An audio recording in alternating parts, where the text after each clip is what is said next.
बोलिएगा, जयकारा सभी लोग लगाएंगे। जिनको सिद्ध बनने की भावना हो, जिन्हें तीर्थंकर बनने की भावना हो और तीर्थंकर भगवान की वाणी सुनेंगे, और जिनको संसार में भटकना है वो अपनी क्रियाओं में लगे रहेंगे।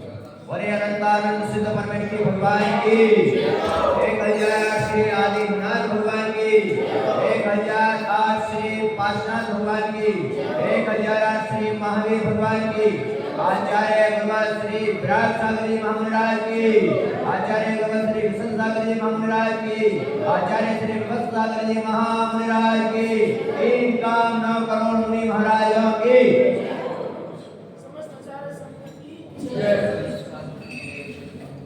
भव आत्माओं। जो भी पूजन कर रहे हैं भाई साहब मौन सी कर लें जरा। भव आत्माओं, यहाँ पर आप लोग को एक सूत्र दे रहा हूं कि आप सभी लोग भगवान के मंदिर में जल्दी जल्दी अपने पूजा कर कर भागते हो धन कमाने के लिए। इसके लिए मैं आपको एक ऐसा सूत्र दे रहा हूं कि आपको बगैर परिश्रम के और बगैर भाग के भी धन आपको प्राप्त हो सकता है। आपको फिर भागने की जरूरत नहीं पड़ेगी। ऐसा सूत्र मिलेगा आपको कि धन आपके पास स्वतः चला आएगा, धन के पीछे भागने की आपको आवश्यकता। अब ऐसा सूत्र तुम्हें मिल रहा, तुम दिन रात भाग रहे हो फिर भी कुछ नहीं है, और यहाँ पर एक सूत्र अगर धारण कर लिया तुमने तो तुम्हें शांति में भी धन की प्राप्ति बने हो।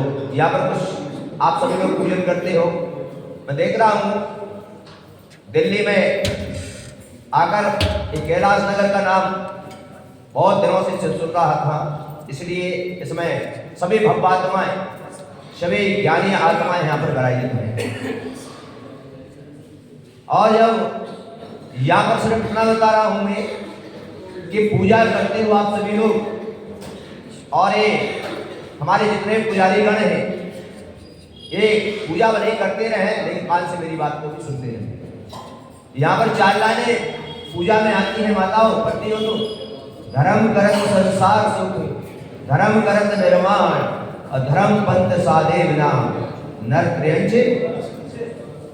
यहाँ पर लाइनें आती हैं। आप सभी भवात्माओं से, सभी ज्ञानी आत्माओं से मेरा सिर्फ इतना प्रश्न है कि यहाँ पर लिखा है कि धर्म करत संसार सुख। आप सभी लोग कहते हो कि हम धर्म करते हैं, फिर आपको सुख प्राप्त क्यों नहीं होता है? फिर आपको सुख की प्राप्ति क्यों नहीं हो रही? फिर क्यों दुख तुम्हारे पीछे हाथ होकर पीछे पड़ा है? ऐसा कोई भी व्यक्ति, मैं सारे 20 साल मुझे दीक्षा लिए हो गए, मैं सारे देश में भ्रमण करता हूँ, और सारे देश में भ्रमण करते करते आज कैलाश नगर में भी आया हूँ, और कैलाश नगर के भी इन महान श्रेष्ठियों से ये मैं पूछना चाहता हूँ, इस नगर में कोई व्यक्ति सुखी है क्या? यहाँ पर कोई व्यक्ति सुखी है क्या बंधु? क्यों? क्योंकि यहाँ पर सही मायना ये है कि हम जानते ही है कि धर्म क्या होता है। हम जानते नहीं कि धर्म क्या होता है। हम अपने जो क्रिया कर रहे हैं इसी को धर्म माने बैठे, लेकिन क्रिया, ध्यान रखना, क्रिया धर्म प्राप्त करने का माध्यम है, धर्म तो चीज ही अलग है। ऐसे धर्म को प्राप्त करने के लिए हम यहाँ पर सोचें, ये भगवान महावीर स्वामी का यहाँ पर समूह लगा हुआ है। ध्यान रखो, मंदिर भी एक समूह शरण का प्रतीक होता है, और समूह शरण के अंदर में भगवान महावीर स्वामी को केवल ज्ञान की प्राप्ति हो गई, लेकिन उनके गणधर के अभाव से उनकी वाणी। इसी प्रकार मंदिर के अंदर में ये समोसण का प्रतीक चिन्ह है, और जब तक इस मंदिर के अंदर में जब तक कोई साधु संत आकर आपके लिए उपदेश नहीं देते, तब तक आपको समोसण की सार्थकता नहीं मानी जाती।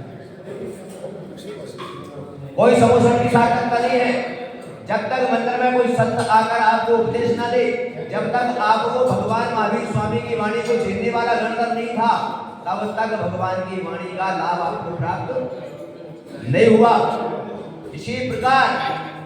इसी प्रकार समोसण की 8 भूमियां होती हैं। आप अच्छे सुन लो भवात्माओं, समोसण की 8 भूमियां होती हैं।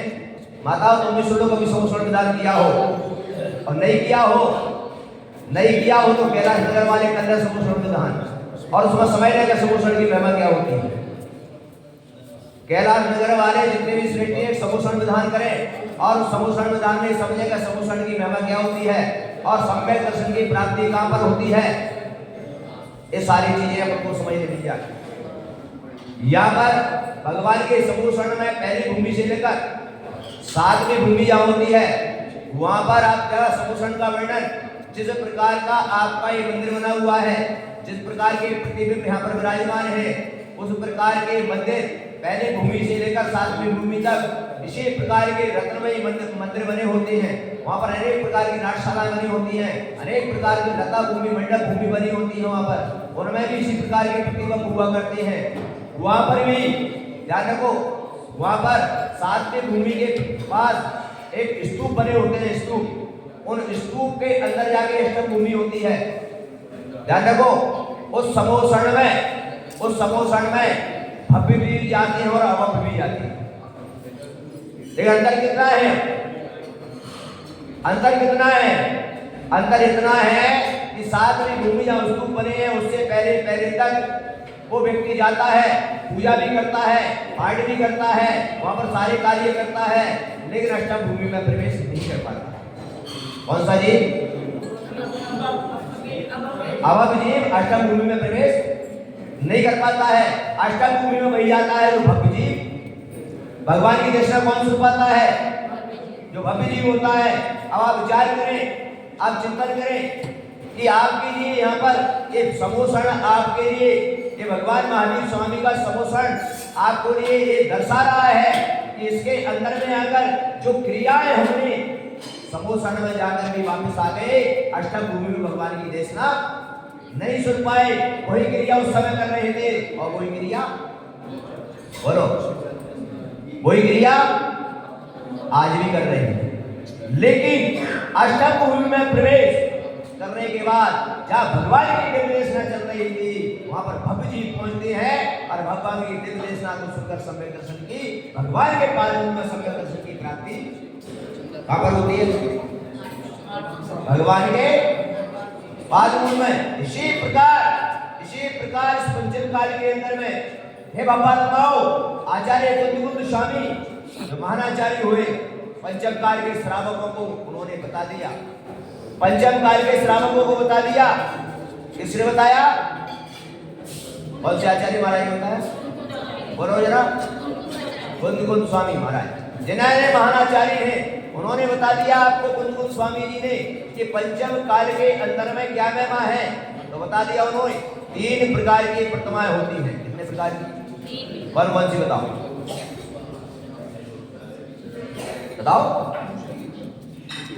मैं आपसे सिर्फ इतना निवेदन करना चाह रहा हूं कि अगर आप लोग जितना समय मेरा अन्न जल का यहाँ पर है, तब तक अगर आप सुबह का उपदेश, दोपहर का स्वाध्याय और शाम 7 से 8 बजे तक गुरु भक्ति में शामिल हो जाएं, तो मैं समझता हूं कि अभी तक जो तुमने नहीं समझा वो तुम्हारी समझ में आ जाएगा। 3 प्रकार की प्रतिमा है। अब एक व्यक्ति कह रहे थे उनका महाराज प्रतिमा तो 24 होती है, भगवान तो कितनी होती है? मुझे तो नहीं पता, मुझे तो 24 भगवान दिखते। अरे तीर्थंकर तो एक पदवी है, क्या है? एक डिग्री है, डिग्री क्या है? लेकिन ये भी भगवान है कि नहीं? ये तो इनकी एक ध्यान रखो। तो इस प्रकार का बात आता है। तो 3 प्रकार की प्रतिमा है। कितने प्रकार की? कौन से काल में? पंचम काल में। कौन से? पंचम काल की। देखिए आप विचार करें, आपको मैं समझा देता हूं कि महत्व क्या है पंचम काल में। तो यहाँ पर बताया कि पहली प्रतिमा जो होती है, कौन सी? पहली प्रतिमा होती है कौन सी? चैतन्य प्रतिमा। कौन सी? ठीक है, समझ लेना। दूसरी प्रतिमा होती है अचेतन्य प्रतिमा। कौन सी? तीसरी प्रतिमा होती है चेतन और अचेतन प्रतिमा। समझ में आ गई ना? कितनी? कौन सी? ठीक है, 3 प्रकार की प्रतिमाएं हैं। अब देखिए यहाँ पर आपसे मेरा प्रश्न आ रहा है, यहाँ पर तुम द्वारा आप बताएंगे क्योंकि ध्यान रखो, भगवान की देशना महत्वपूर्ण इसलिए है कि आज जो आप पूजा कर रहे हो, आप जो मंदिर बना रहे हो, ये भगवान की देशना से ही पता लगा। अगर भगवान की देशना में नहीं आता तो आप कुछ भी धर्म। इसलिए सबसे पहले महत्वपूर्ण क्या है? लेकिन आज अपन क्रियाओं में इतने उलझ गए हैं, उसके अलावा कुछ दिखाई। बंधुओं, आपसे अब प्रश्न बताओ, मंदिर के अंदर जो वेदी में भगवान विराजमान है, ये कौन सी प्रतिमा है? तीनों में से बोलो बोलो। आप तो कैलाश नगर में तो ज्ञानी आत्मा है, बता सकते हैं सब। बोलिए।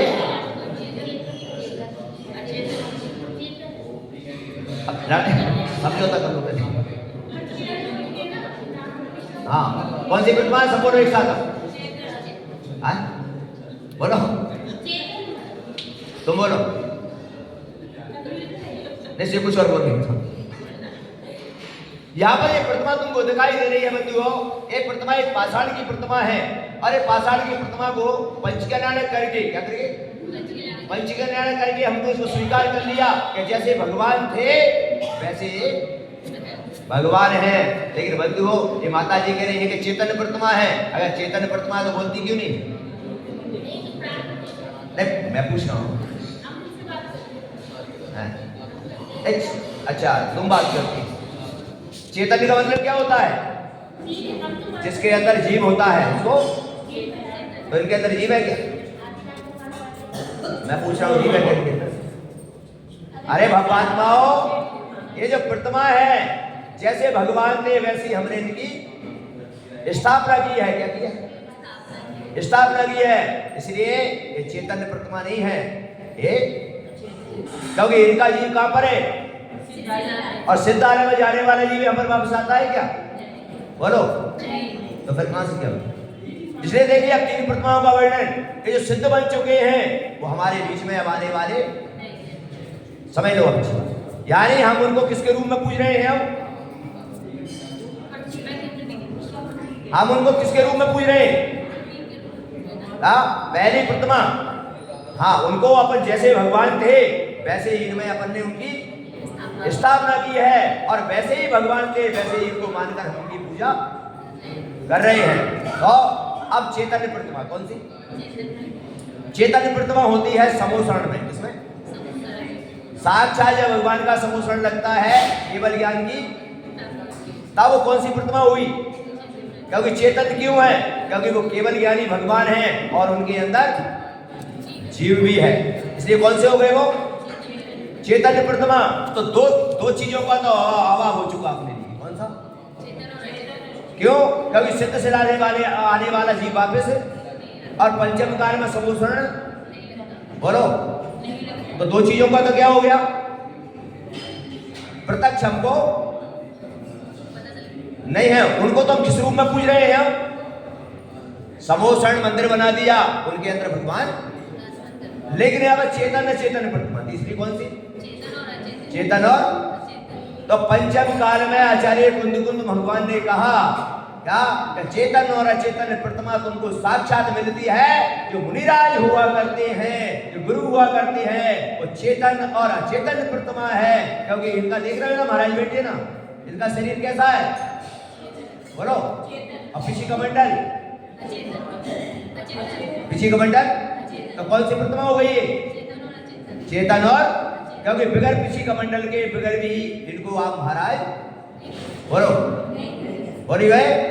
तो चेतन और अचेतन। तो आचार्य कुंद स्वामी कहते हैं कि चेतन और अचेतन प्रतिमा आज तुम पंचम काल के जीवों के लिए आज भी तुम्हारा इतना पुण्य है कि जैसा स्वरूप भगवान का था, क्या वैसा स्वरूप हमने यहाँ पर प्रतिबिंब के रूप में विराजमान किया है, और वैसा ही स्वरूप आज पंचम काल में भी मुनिराज उस रूप को धारण करके आपके बीच में चल रहे हैं। इससे बड़ा तुम्हारा पुण्य क्या हो सकता है? इसलिए कहा चेतन और अचेतन प्रतिमा। कौन सी प्रतिमा? फिर आचार्य कुंद स्वामी ने कहा, क्या कहा? कि चेतन और अचेतन प्रतिमा का महत्व क्या है? तब उन्होंने कहा ऋण सार ग्रंथ है। कौन सा? आपने पढ़ा है क्या? एक रेणसार ग्रंथ है, आचार्य कुंद स्वामी ने लिखा है उसमें, और उन्होंने श्रावक के लिए धर्म की परिभाषा दी है। अब कौन सा धर्म करना है वो तो समझ लेना। तो उन्होंने लिखा दानम पूजा मोक्षम श्रावक धर्मम। श्रावक का धर्म क्या है? पहले क्या लिया है यहाँ पर, बाद में क्या ली? बोलो किसने लिखा है? आचार्य कुंद स्वामी ने लिखा, पहले दान लिया है बाद में पूजा ली है। अब भगवात्मा आप मुझे बताइए, दान 4 प्रकार 4 संघ को, अब बताओ। आचार्य कुंद स्वामी ने कहा, आचार्य कुंद स्वामी ने लिखा उसमें कि पंचम काल के अंदर में जिन चीजों का अभाव है, जिनको हम प्रतिबिंब के रूप में पूछ रहे हैं, लेकिन साक्षात जो परमात्मा के रूप में यहाँ पर जो मुनि बनकर विचरण कर रहे हैं, तो उन्होंने कहा दानम पूजा मोक्षम श्रावक धर्मम।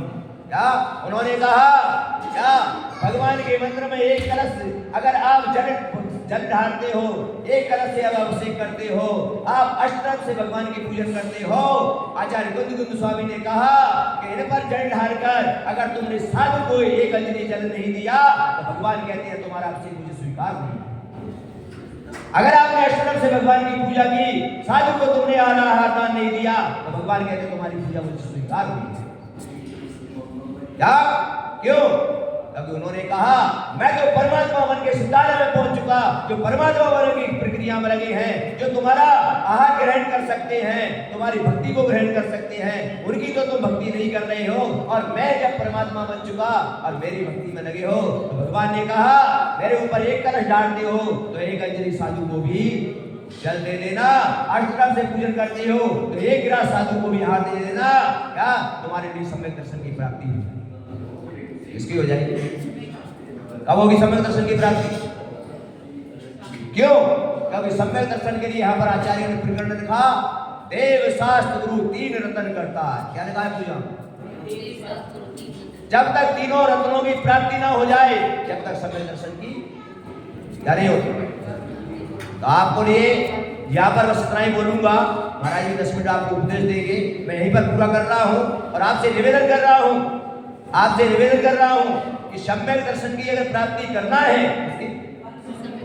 सम्यक दर्शन की, क्योंकि आचार्य कहते हैं ज्ञान और क्रिया का फल है 0। क्या है इसका फल? क्या है फल इसका? आप लोग जो कर रहे हो ना, ज्ञान पूर्वक क्रिया करते हैं। क्या करते हैं? क्रिया कैसे करते हैं हम लोग? ज्ञान पूर्वक। लेकिन जिस प्रकार आपने शास्त्र में पढ़ा, जिस प्रकार की क्रिया आप कर रहे हो कि वैसा श्रद्धा है तुम्हारा, बोलो आपने पढ़ा ना शास्त्र में, बोलिए सभी कि श्रावक के कितने कर्तव्य होते हैं? क्या आप कर रहे हो? बोलो। इसका मतलब श्रद्धान ज्ञान में तो है और श्रद्धान में, बोलो जिस दिन श्रद्धा में आ जाएगा उस दिन अपने कर्तव्य को एक दिन भी आप क्या नहीं करोगे, छोड़ोगे। सत्ता की नहीं बात। ज्ञान और क्रिया का फल क्या है? आपने अभी तक 10 जीरो इकट्ठे कर लिए कितने, लेकिन आपने आज भी सम्यक की प्राप्ति कर ली तो सम्यक अंक होता है। क्या होता है? और जीरो के आगे अगर अंक लगा दिया जाए, 10 जीरो के आगे 1 लगा दिया जाए तो संख्या करोड़ों में क्या लगाना है? तो सम्यक दर्शन अंक है और ज्ञान और क्रिया का फल है क्या? इसलिए मेरा आपसे आज इतना ही निवेदन है कि ऐसे सम्यक को प्राप्त करना है। जब जब तुम्हारे कैलाश नगर के अंदर में जब कोई गुरु आ जाए, तब तक आप एक ही भावना बहाना सारे समाज वाले, तो भगवान ये कार्य तो मैं आगे पीछे भी कर लूंगा। लेकिन आज मेरा परम सौभाग्य है कि जब भगवान की देशना सुनने को समुसण में नहीं मिल रही थी, गर्दन के अभाव में मैं भी मंदिर में रोज आता हूँ, आज मुझे साधुओं के अभाव में मुझे उपदेश सुनने नहीं मिलता। या आज मेरा परम सौभाग्य है कि आज समुसण में गर्दन आगे विराज गए और उनकी देशना मुझे आज सुनने को मिल रही है। भगवान की देशना सुनकर आज मैं सम्यक दर्शन को प्राप्त कर अपनी आत्मकल्याण, ऐसा भाव होना चाहिए। क्या होना चाहिए? ऐसा भाव, तब जाके जीवन का कल्याण होता है। इसी के साथ यहाँ पर विराम देता हूँ। दोपहर में 3 बजे स्वाध्याय का क्रम यहाँ पर चलता है हमारा, और शाम को 7 से 8 बजे तक यहाँ पर भगवान की आरती एवं गुरु भक्ति, और सभी लोग एकत्रित होंगे तो धर्म संवेदन प्रश्न मंच भी होगा। और उसके बाद प्रश्न मंच के बाद जो उत्तर देगा उसको यहाँ पर पुरस्कार भी प्रदान किया जाएगा। इसी के साथ मैं अपनी वाणी को यहाँ पर विराम देता हूँ। बोले 1008 श्री महावीर भगवान की। और अब आचार्य